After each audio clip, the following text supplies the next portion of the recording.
días. Una bendición saludarles. ¿Cómo están? Vamos a compartir una palabra esta mañana y para eso le vamos a pedir dirección al Señor. Padre, te doy gracias esta mañana, bendiciendo a cada uno de mis hermanos y hermanas ahí en casita. Gracias por una oportunidad más, Señor, de compartir tu palabra. Padre, tú sabes la necesidad que hay en cada casa, en cada corazón.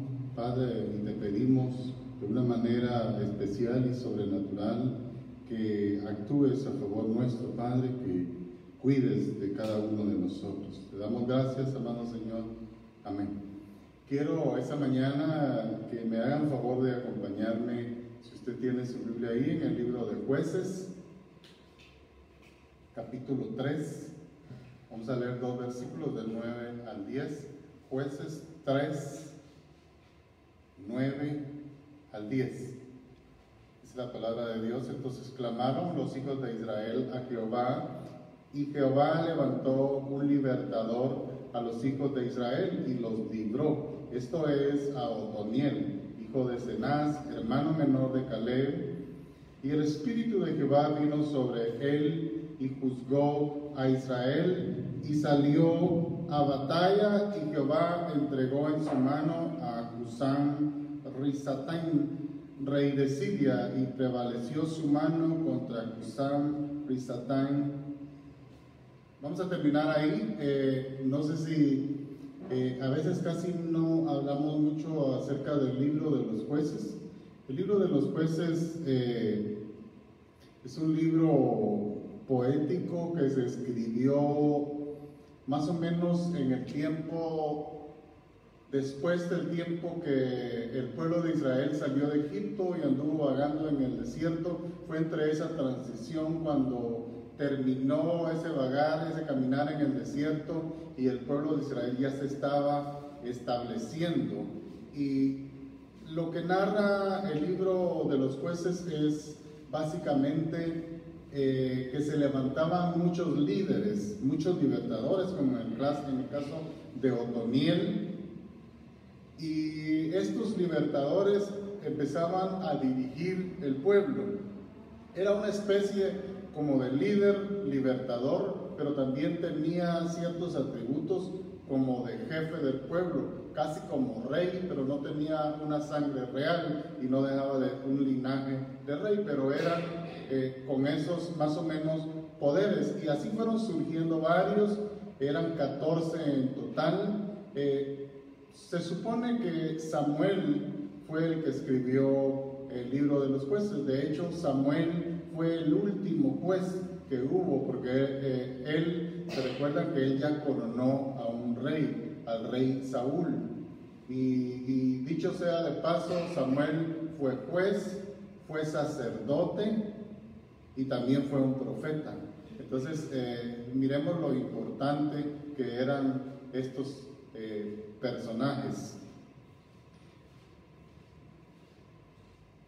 Fíjense que esa práctica empezó desde cuando Moisés estaba con el pueblo de Israel en el desierto. No sé si ustedes recuerdan que en una ocasión Jetro, el suegro de Moisés, lo llevó a visitar, y Jetro también era un sacerdote, y él era sacerdote de Madián, donde también Moisés vivió un tiempo con él.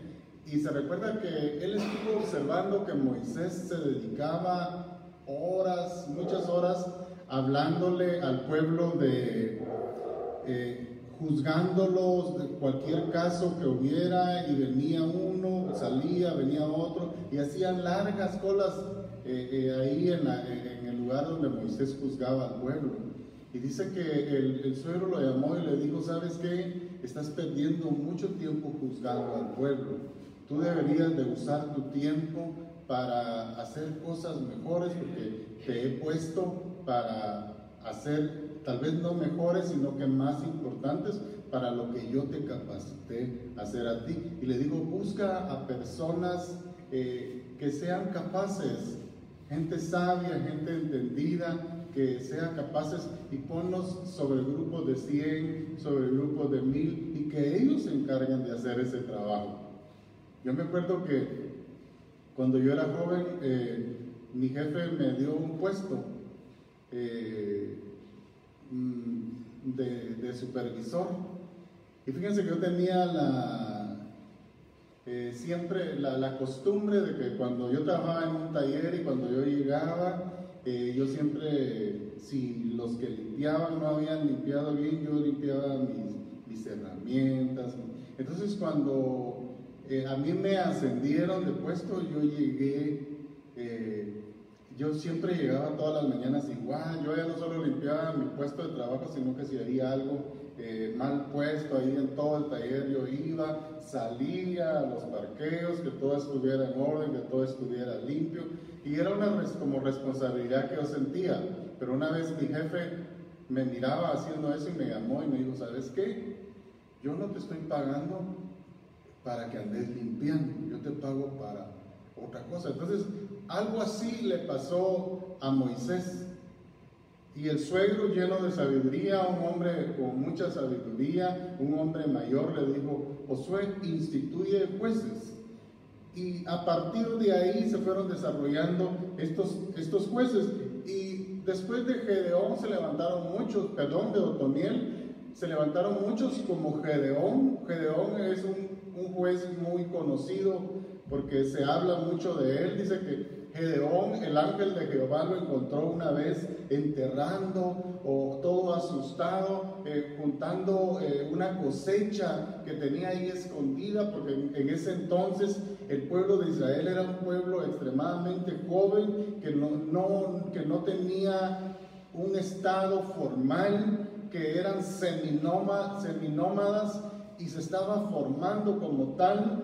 No tenían un rey, no tenían un ejército, ellos se defendían empíricamente, mientras que los demás pueblos ya eran pueblos que tenían mucho tiempo de estar por ahí en esas áreas, y ya era gente establecida, gente guerrera, guerreros entrenados y con experiencia. Entonces ellos eran presa fácil.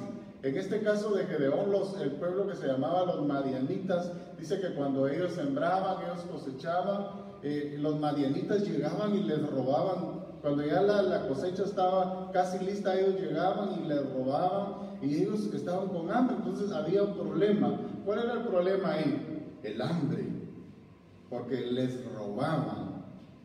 Entonces ahí fueron surgiendo, fueron emergiendo estos líderes que iban rescatando al pueblo de Israel, iban luchando, y a luchar se aprende luchando. Y aunque tenían muchas pérdidas de vida contra esos ejércitos, pero ellos se fueron formando, se fueron profesionalizando, y de ahí viene lo que ya conocemos como el ejército de Israel posteriormente. Pero así fue como se fue formando. Entonces, una de las cosas es que a veces cuando estamos en desventaja, cuando estamos en debilidad, siempre, ya sea que estemos en debilidad, en formalidad y fuerza, siempre vamos a tener retos. Pero no es lo mismo tener un reto cuando tenemos un ejército fuerte, bien establecido, a cuando estamos simplemente formando nuestras propias defensas. Y de repente, esto se trata de que tal vez no te sientes fuerte, pero tienes necesidades de defenderte. Y este es un momento donde tienen que resurgir esos libertadores. Libertadores para tu casa, para tu colonia, para tu ciudad. Y de esto se trata esta enseñanza. Entonces el ángel le dice a Gedeón que qué estaba haciendo. Y Gedeón estaba atribulado, asustado. Y él había oído historias de cómo el Señor había estado con su pueblo en el desierto y todo, pero el Señor no está con nosotros, decía. Mira lo que nos está pasando. Y el ángel de Jehová lo instruyó, lo empoderó, y Gedeón fue otro de los jueces que libertó al pueblo de Israel de esos ataques de los madianitas. Y así fueron surgiendo otros, entre ellos una mujer que se llamaba Débora. No sé si usted ha oído, nosotros oímos mucho de Débora, pero fíjense que Débora era una mujer casada, pero ella tenía un liderazgo, ella era un juez también, y ella juzgaba a las personas, les daba consejo legal y de todo tipo. Y fíjense que una vez, vamos a leerlo, si usted me hace el favor de acompañarme siempre en Jueces, ya en el capítulo 4, vamos a empezar desde el versículo 1, vamos a ir hasta el 10.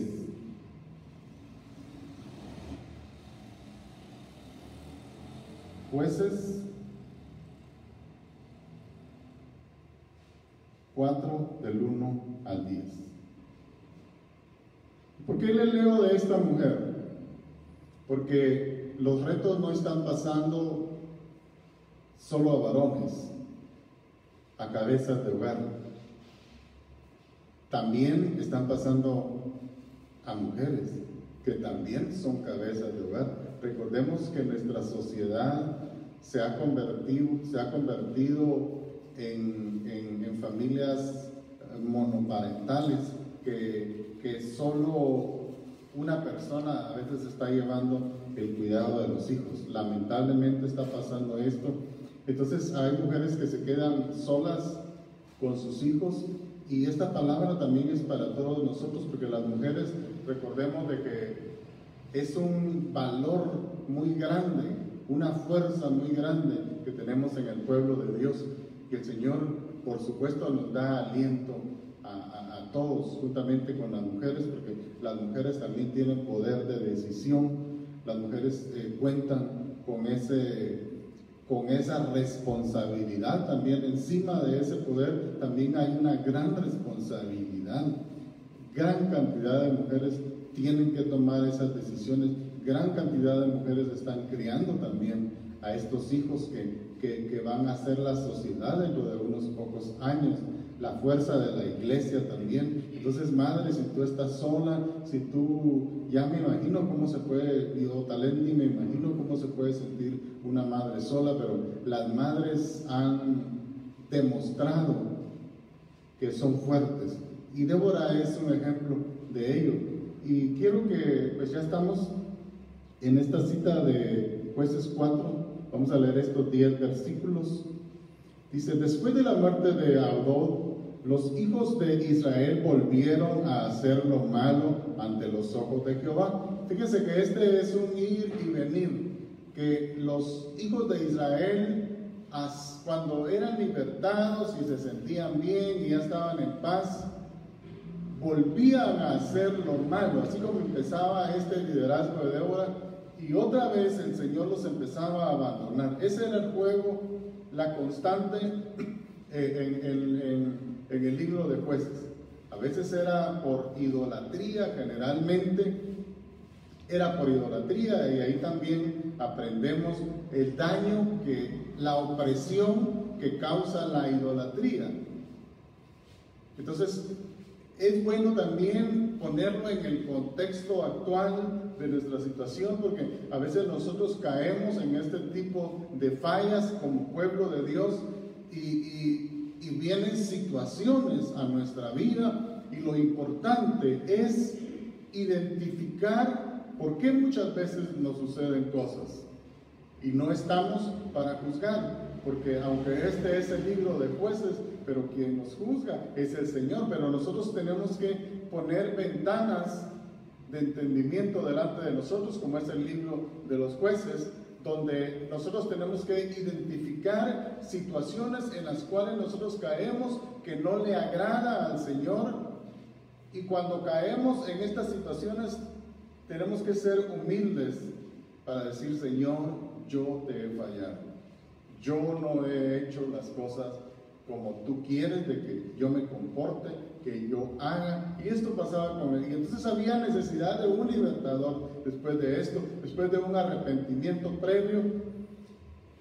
Después de la muerte de Ahod, los hijos de Israel volvieron a hacer lo malo delante de los ojos de Jehová, y Jehová los vendió en manos de Jabín, rey de Canaán, el cual reinó en Hazor, y el capitán de su ejército se llamaba Sísara, y el cual habitaba en Harón Set Goim. Entonces los hijos de Israel clamaron a Jehová, porque aquel tenía 900 carros herrados, y había oprimido con crueldad a los hijos de Israel por 20 años.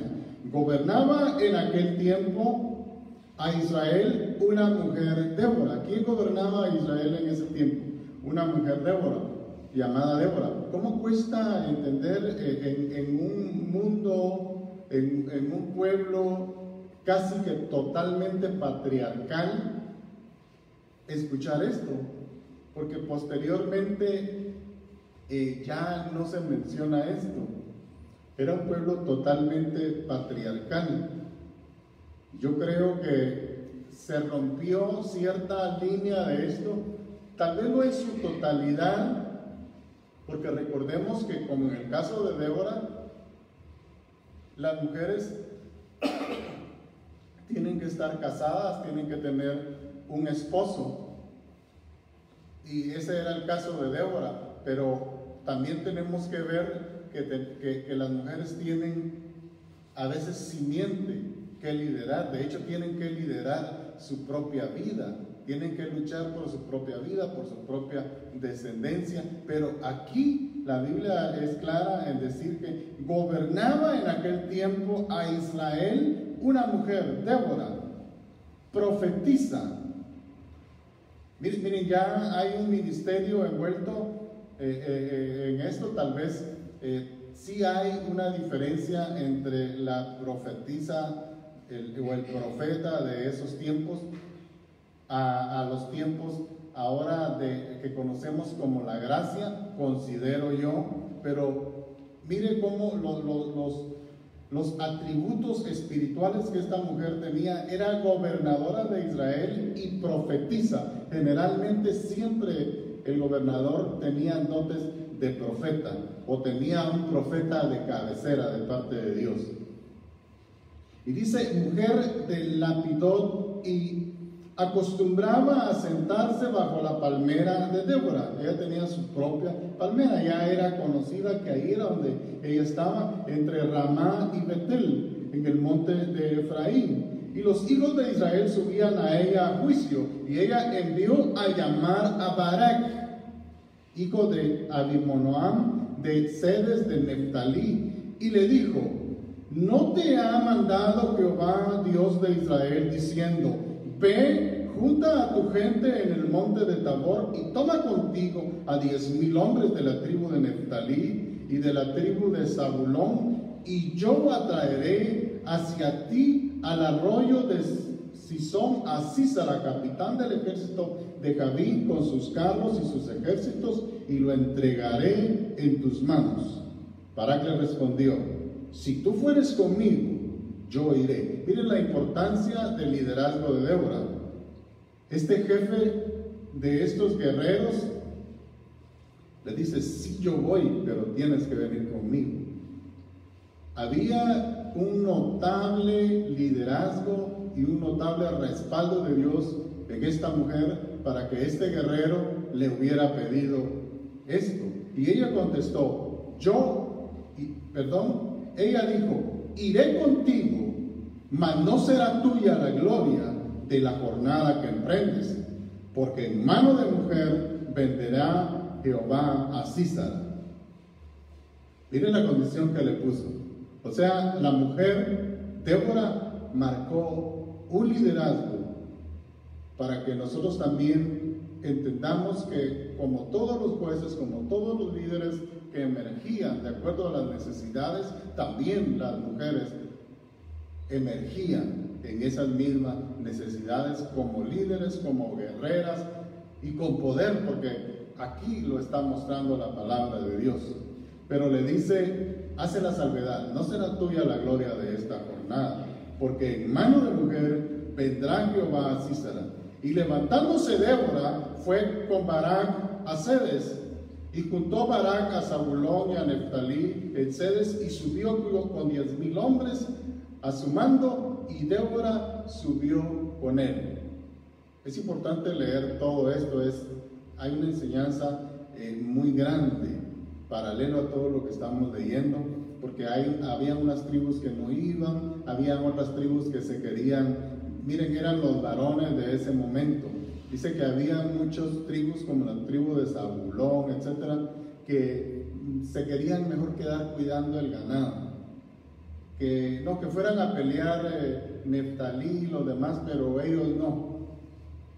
¿Por qué? Porque eran varones que habían dejado a cargo de las faldas de las mujeres este trabajo. No sé si se parece a algo, a alguna realidad que alguien esté viviendo en este momento.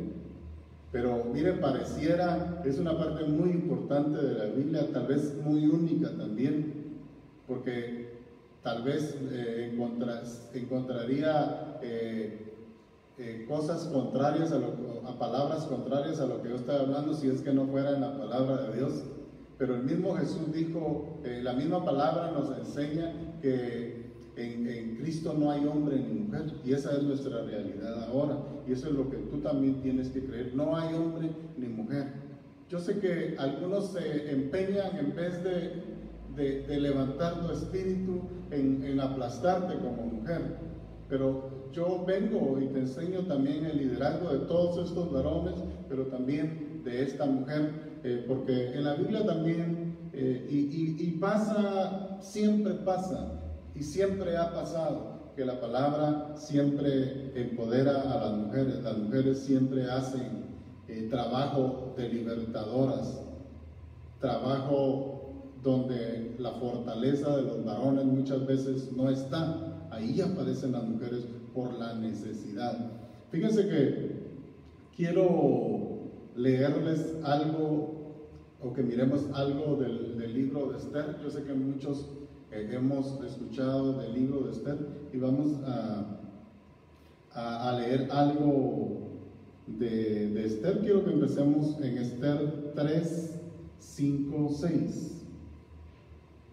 El libro de Esther, capítulo 3, versículos 5 y 6, dice la palabra: y vio Amán que Mardoqueo ni se arrodillaba ni se humillaba delante de él. Amán era un siervo del rey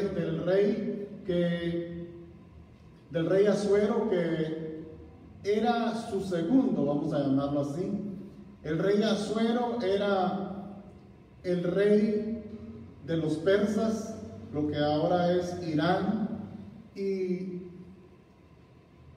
este hombre fue un hombre que le dieron un poder especial, y uno de los atributos que el rey le dio es que, así como al rey se le tenían que hincar, toda la gente que mirara por donde él pasara, todos se tenían que hincar, y también a este hombre Amán, todo el mundo se le tenía que hincar. Y acuérdense que el imperio persa, al mando del rey Asuero, en ese entonces era muy poderoso.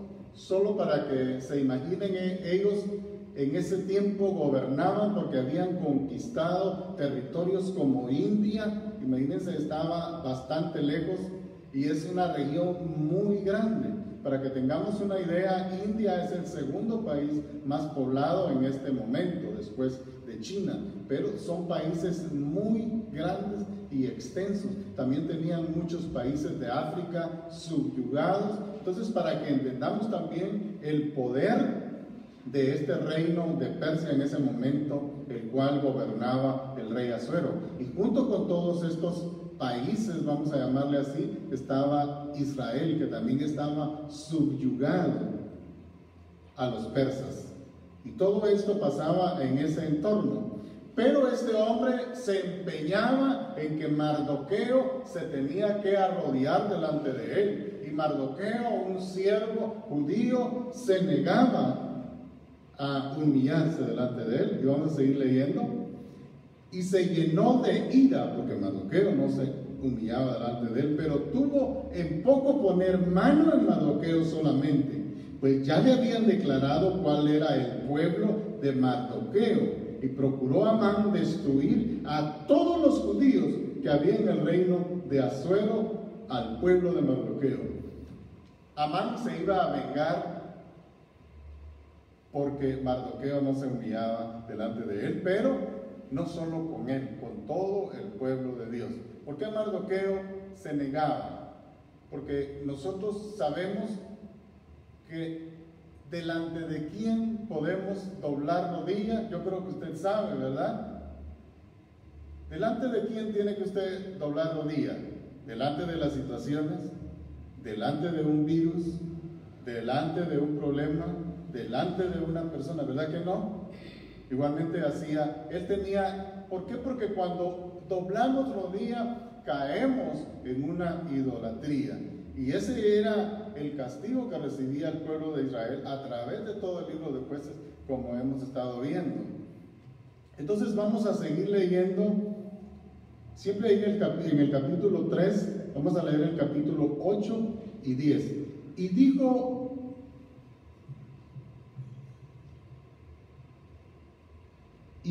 Amán al rey Asuero: hay un pueblo esparcido y distribuido entre los pueblos y entre las provincias de tu reino, y sus leyes son diferentes a las de todo el pueblo, y no guardan la ley del rey, y al rey nada le beneficia en dejarlos vivir. Si place al rey, decreten que sean destruidos, y yo pesaré 10,000 talentos de plata a los que manejan la hacienda, para que sean traídos a los tesoros del rey. Entonces el rey quitó el anillo de su mano y lo dio a Amán, hijo de Hamedata, agüero, enemigo de los judíos.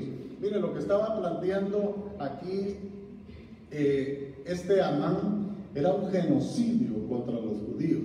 No sé si les suena esto.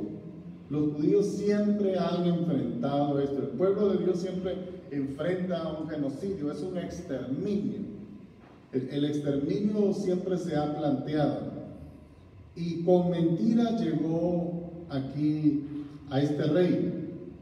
Entonces, en el versículo 12 del capítulo 3 dice: entonces fueron llamados los escribanos del rey en el mes primero al día 13 del mismo, y fue escrito conforme a lo que mandó Amán a los sátrapas del rey, a los capitanes que estaban sobre cada provincia y a los príncipes de cada pueblo, a cada provincia según su escritura y a cada pueblo según su lengua. En nombre del rey Asuero fue escrito y sellado con el anillo del rey. A todas las provincias que estaban sujetas al reino persa les fueron dichos de que iban a ser anulados, y el rey ni siquiera en cuenta.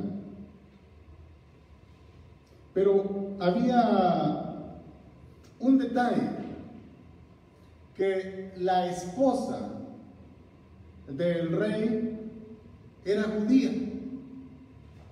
era Esther, y el rey ni siquiera sabía lo que estaba autorizando, porque había una maldad muy explícita en este varón Amán. Él tenía toda la confianza en Amán, que posteriormente el rey lo colgó. De hecho, él había construido una horca especialmente hecha para Mardoqueo, pero en esa misma horca que él había construido, ahí fue colgado él, porque el rey vio que había una conspiración muy mala, muy negativa, muy maliciosa, en el cual este hombre estaba haciendo una maldad terrible, y no solo en contra del pueblo de Israel, también en contra del rey. Entonces, cuando fue descubierto eso, porque las mentiras se tienen que descubrir, ¿no te ha pasado que a veces mientes? Ese fue el tema de la semana pasada, ¿verdad? Que mentimos y nuestras mentiras son descubiertas, ¿cómo nos sentimos, verdad? Y eso le pasó a Amán, pero él perdió la vida en esto. Y Mardoqueo era el tío de la reina, que de hecho Mardoqueo se quedó al cuidado de Esther cuando ella quedó huérfana de padre y de madre, y él la crió como su propia hija. Y dicen que una vez, un par de añitos antes de todo esto, si no es que meses, el rey Asuero despidió a la que era su esposa principal, porque le había hecho un desaire que él no soportó y que no iba a permitir, y buscó una esposa principal dentro de todas, Y yo creo que es necesario que todos leamos el libro de Esther. Yo creo que muchos lo hemos hecho. Si no has leído, lee todo el libro de Esther. Es muy cortito y es precioso, te lo puedo decir así con toda seguridad. Y sobre todo porque el Señor te habla de una manera muy especial en este libro. Y cuando esta mujer fue preparada y fue vista por el rey se enamoró mucho de ella y de hecho hizo algo que dijo unas palabras del rey que a nadie el rey le había dicho, especialmente este rey con tanto poder en ese momento a nivel mundial. Le dice, te quiero pedir algo. Y le dice el rey, hasta la mitad de mi reino te daré, si así lo quieres. Esa fue la respuesta del rey. O sea que esta Esther tenía la gracia de Dios en ella. Yo no sé si hay alguien ahí que tenga la gracia del Señor en ella o en él. ¿Cree usted que es la gracia del Señor necesaria en nuestra vida? Sí, clamemos y pidamos la gracia del Señor. Entonces, en medio de todo este drama, en Esther, ya siempre en el versículo 13 y 15, dice que Mardoqueo intentó comunicarse con Esther, porque ella estaba en el palacio, pero acordémonos de que nadie tenía acceso al palacio, ni siquiera la familia de la reina de una forma tan directa, y ella era una reina muy reciente. No eran conocidos su familia ni nada. Entonces entrar al palacio del rey era muy difícil. Imagínense que ahí vivían pueblos de todas naciones que estaban subyugados al imperio persa, y créanme que miles de personas hubieran querido matar al rey. Entonces el rey lo cuidaban de una manera excepcional. Entonces Mardoqueo empezó a crear comunicación con Esther, porque Mardoqueo era el que había creado a Esther. Mardoqueo era el que había guiado a Esther. Y Esther era una muchachita, apenas, era una señorita joven que siempre necesitaba ser guiada y seguir siendo instruida, pero en ese momento apremiaba algo, que el pueblo de Dios, el pueblo de Israel necesitaba un libertador. Así como fue en el libro de los jueces, así siempre sigue siendo. Así como fue David para el pueblo de Israel, ¿se recuerda? Así como fueron tantos siervos, y así como es usted para el pueblo de Dios, para su generación, para su familia.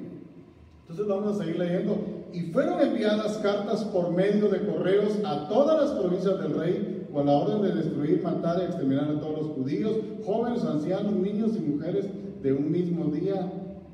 En el día 13, en el mes 12º del mes de Adar, y apoderarse de sus bienes. La copia del escrito se dio por mandamiento a cada provincia. Yo creo que ya leímos esto. Vamos a ir al capítulo 4, en el versículo 7 al 17. Todo el mundo ya sabía eso. Y Mardoqueo, dice, le declaró todo lo que le había acontecido, y le dio noticias de la plata que Amán había dicho que pesaría para los tesoros del rey. Se refiere a Esther, le estaba informando todo esto. A cambio de la destrucción de los judíos, le dio también la copia del decreto que había sido dado en Susa para que fuesen destruidos, a fin que la mostrase a Esther. Él estaba empleando a una persona que le entraba y le sacaba como correspondencia a la reina al palacio, y se lo declarase, y le encargara que fuese ante el rey a suplicarle y a interceder delante de él por su pueblo. Vino Atac y contó a Esther las palabras de Mardoqueo. Entonces Esther le dijo a Atac que le dijese a Mardoqueo. Todos los siervos del rey, vamos a hacer un paréntesis ahí. Fíjense que la Biblia no lo especifica, pero yo creo que Mardoqueo era como un líder de los judíos, porque él le envió una copia, dice, de ese decreto que se había hecho con sello del rey de exterminar a los judíos. Y póngale que un escrito en ese tiempo era muy caro, pero él le mandó ese escrito a Esther para que lo viera. Entonces dice que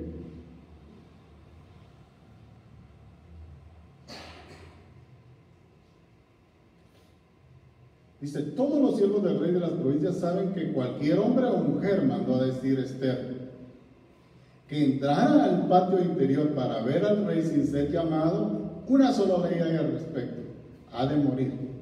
Entonces eso fue lo que le respondió Esther, como quien dice, era una ley. Esther le dijo: yo lo siento, pero yo no puedo llegar a el rey. Mira, tienes que quitar este decreto, porque nadie sabía que ella era judía, para empezar. Pero a la hora de cumplir un decreto se tenía que averiguar de dónde eras, porque si eran todos los judíos, sabemos bien lo que pasó en el genocidio de los nazis contra el pueblo judío en la Segunda Guerra Mundial. Era exactamente lo mismo. Los iban a buscar de casa en casa, etc. Pero estaba esa ley que le ponía como un tope a Esther. Y en otras palabras, Esther había dicho: si hago esto, ya sabes que me voy a morir. Y yo no me quiero morir. Entonces, yo no puedo hacer eso porque me va a pasar eso. Le explicaba a Esther que solo a quien el rey la señalara con el cetro de oro podía entrar a sus patios donde él estaba, y ella no había sido llamada para ver al rey en esos 30 días, entonces no podía. Y dieron a Mardoqueo las palabras de Esther. Entonces dijo Mardoqueo que respondiesen a Esther: no pienses que escaparás en la casa del rey. Mire cómo fue de directo Mardoqueo. No creas de que porque estás ahí en la casa del rey, porque eres la esposa del rey, vas a escapar. Porque cuando hay un decreto del rey, se cumple porque se cumple. Y el rey no puede dar marcha atrás, porque sería un mal ejemplo. Por eso había quitado a la esposa que tenía, porque le había hecho un desaire que iba a ser un mal ejemplo para todo el reino. Igualmente, si él había decretado algo y no lo iba a cumplir, eso era algo imperdonable para un rey: faltar a su propia palabra y a su propio sello, a su propio decreto. Entonces, indefectiblemente Esther tenía que ser ejecutada como todo judío. Entonces Mardoqueo la confrontó con eso: no pienses que escaparás de la casa del rey más que cualquier otro judío, porque si callas absolutamente en este tiempo, respiro y liberación vendrá de alguna otra parte para los judíos, mas tú y la casa de tu padre pereceréis. Entonces le digo, siempre el Señor va a usar a alguna persona, siempre el Señor va a usar a alguna persona, pero tú vas a morir, de todas maneras vas a morir. Tú, le digo, y la casa de tu padre. Mire la sabiduría de Mardoqueo. Aparentemente es con sarcasmo, pero le dice: y la casa de tu padre. ¿Cuál casa de tu padre? Si los padres de ella ya habían muerto. Entonces, encerrado en ese mensaje, le dices: tú estás viva por la gracia de Dios, porque la casa de tu padre no existe. Entonces, actúa. Y le dice: ¿y quién sabe si para esta hora has llegado tú al reino? Mire cómo le van planteando los puntos Mardoqueo a Esther. Lo que le está diciendo: no se te ocurre pensar que estás en este lugar ahora porque el Señor sabía que te iba a usar de una manera prominente en este tiempo. ¿No te has puesto a pensar que para eso te escogió el Señor? Que para eso te llamó el Señor. Y a veces los que han sido puestos en lugares prominentes hacen todo lo contrario. Cuando están en lugares menos prominentes, piensan que ahí los llamó el Señor. Pero ya cuando están en lugares prominentes, ya como que no. Y por eso es tan necesario siervos como Mardoqueo, que te van señalando el camino, que te van ubicando. De hecho, este libro es el libro de Esther. Pero aquí la figura principal, aunque no lo creamos, es Mardoqueo. Porque Mardoqueo es el que va dirigiendo. Entonces, Esther dijo que respondiesen a Mardoqueo: ve, mire, ya con convicción, ya con otro pensamiento, le dice Esther a Mardoqueo: ve y reúne a todos los judíos que se hallan en Susa y ayunad por mí, y no comáis ni bebáis en 3 días, noche y día. Yo también con mis doncellas ayunaré igualmente, y entonces entraré a ver al rey. Ya fue instruida, ya había una dirección de parte de Mardoqueo, y ella estableció una estrategia ahí. Ve, dice, y dile a todo el pueblo, a todos los judíos que están bajo amenaza, ayunad por mí. Todos, no comáis, no bebáis por 3 días. Mire la estrategia. Ya cuando hubo obediencia, hubo iluminación de parte de Dios, y se desarrolla una estrategia para crear unidad, para crear una fuerza, porque en el tiempo de los jueces era una guerra física. Aquí vemos la guerra espiritual. Vemos cómo la guerra espiritual, el poder de la guerra espiritual, y nosotros vemos cómo se empezó a desarrollar todo, y muchos de nosotros ya conocemos el desenlace de esta historia. Se los dije, cuando se acercó Esther sin ser llamada, la respuesta del rey. La respuesta del rey fue: la mitad de mi reino te daré, pide todo lo que quieras. Y Esther había dicho, de haber sabido, sí, pero antes se planteó algo, procedió a través de la obediencia, de obedecer a Mardoqueo. Sí, tu linda carita y tu gracia te llevó a ser reconocida como la reina Esther, como la libertadora, pero hubo obediencia en ella. Hubo un seguimiento a lo que Mardoqueo le decía. ¿Tuvo miedo Esther? Claro que tuvo miedo. Y el miedo no es amargo, a menos que lo saborees. Pero antes de saborear el miedo, nos tenemos que plantear diferentes cosas. Y si nosotros no las podemos plantear mínimo, tenemos que obedecer dirección. Hay una palabra, un Salmo 23, 1 al 4 dice: Jehová es mi pastor, nada me faltará. En lugares de delicados pastos me hará descansar, junto a aguas de reposo me pastoreará.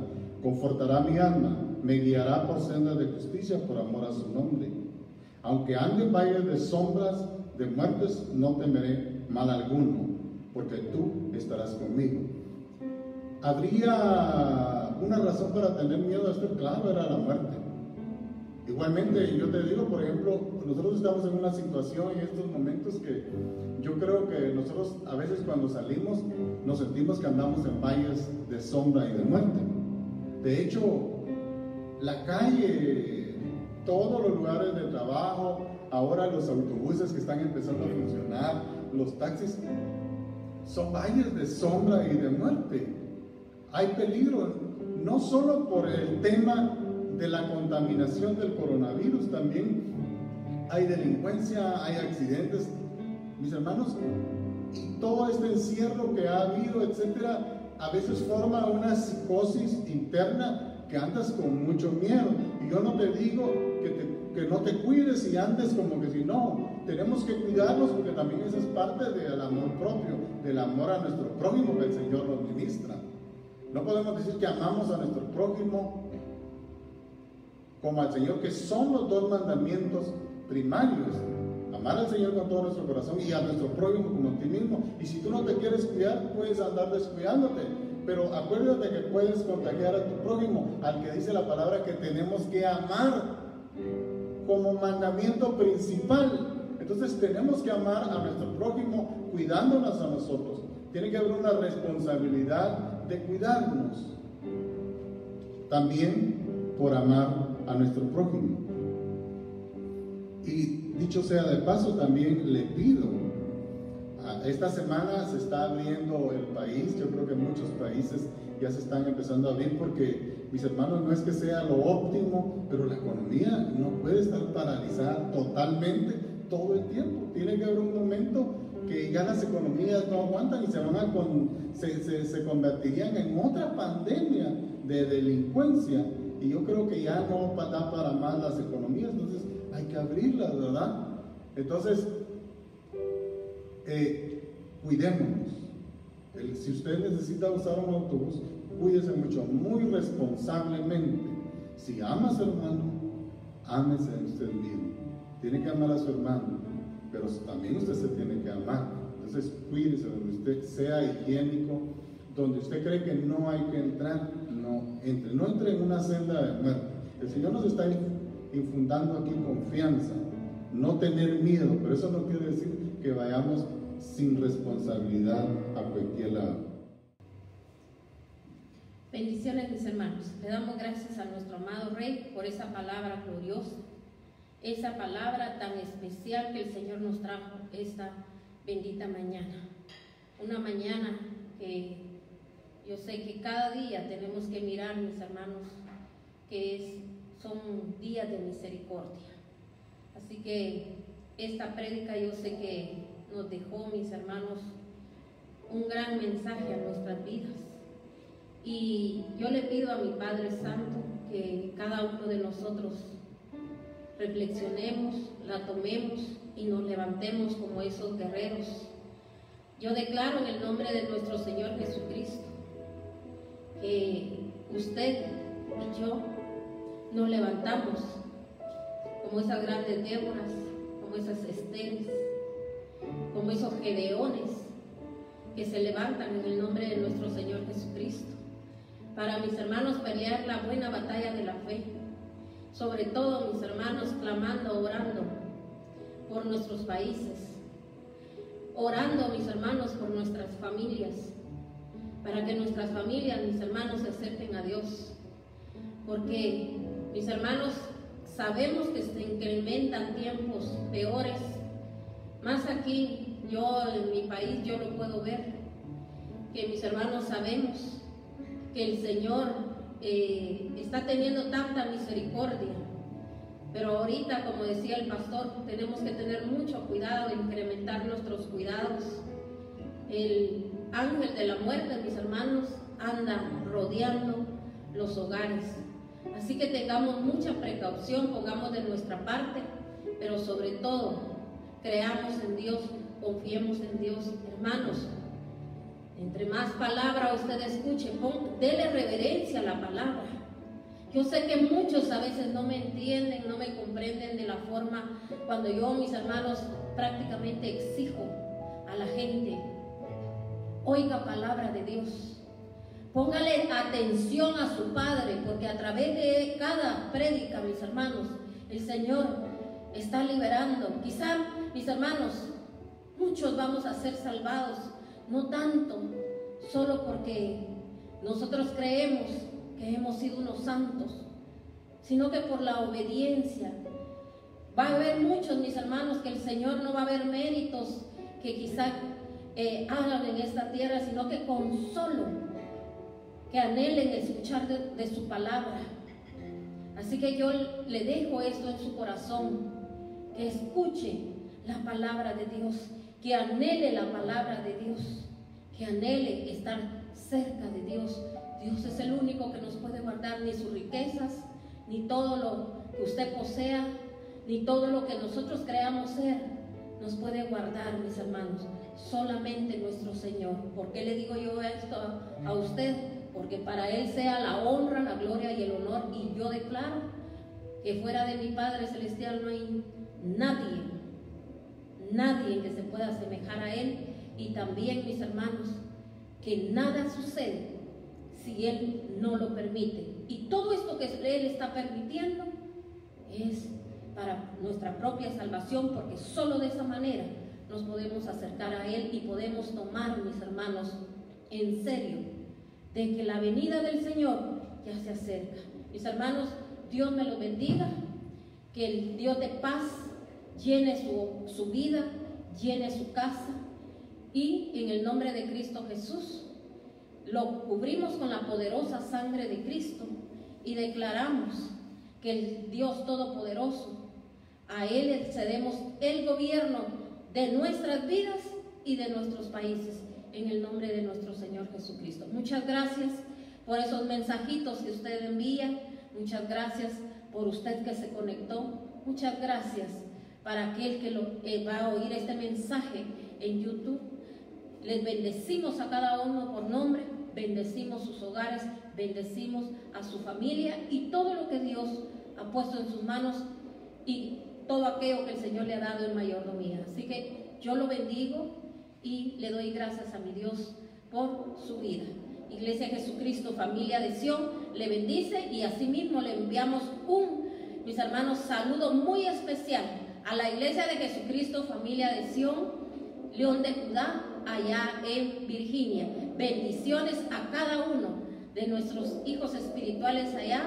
Juan Diego, te bendecimos y declaramos en el nombre de Cristo Jesús que el Señor te fortalece y que el Señor te está llevando como trompeta cierta ahí a ese lugar donde estás predicando la palabra de Dios. Te bendecimos y bendecimos a tu congregación en el nombre de nuestro Señor Jesucristo. Bendiciones, mis hermanos. Y recuérdense que tenemos una cita con el Señor el día miércoles por la mañana a las 11 de la mañana, el día miércoles a las 8 de la noche y también el día viernes a las 11 de la mañana. Bendiciones, mis hermanos.